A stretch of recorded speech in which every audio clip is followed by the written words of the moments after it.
So I noticed this tree as I was just coming back from my cycle route, and as I'm always looking at all the trees and bushes throughout the whole year and seeing what's going on with them, I noticed something which was quite an anomaly.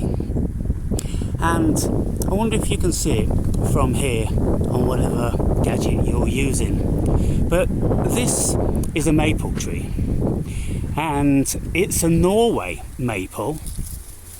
These leaves here are the classic Norway maple. They've got the maple shape, but they're spiky on the ends, whereas the regular maple isn't. And usually you'll get this variety of maple in an entirely different tree.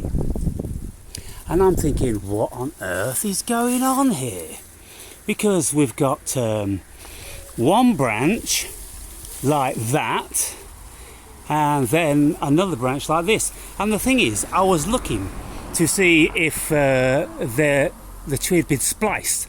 But if we look here, we can see this one is coming off that branch there, and you could think, okay, well, that's the one that's been spliced.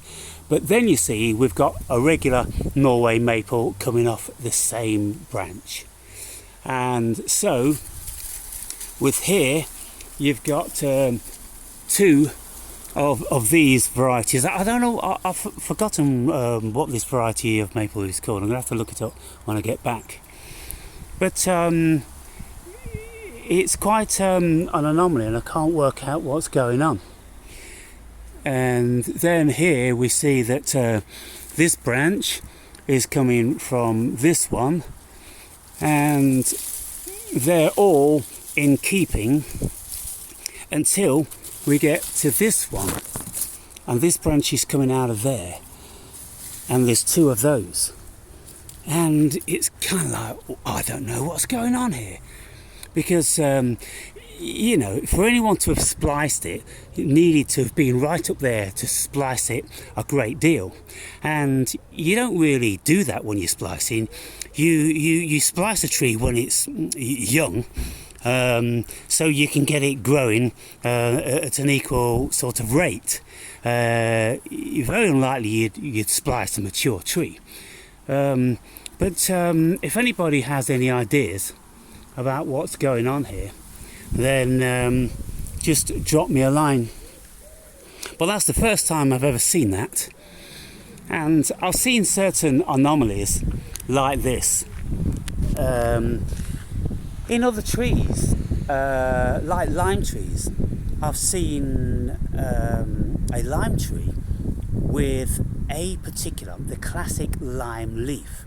And then there's another branch, just one branch that's come off of it, and it's got all different sorts of variants of shapes on the leaf. And I'm like, you know, nature is a curious thing.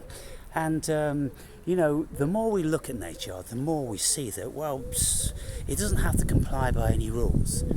And if we have labelled lots of things in a certain way, you see, when we look in books of trees, then you'll see a classic leaf type with a classic bark type, but very often you can see many different varieties of leaf and bark, and it really throws you because they are interbreeding an awful lot with lots of different trees. And so how that's done that, I can only assume that that's it's become a hybrid, because it has actually interbred with a regular Norway maple.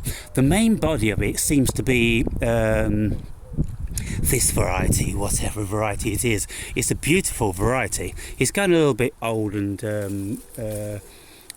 brown now, but under normal circumstances these leaves are very beautiful. And here we can see some young ones,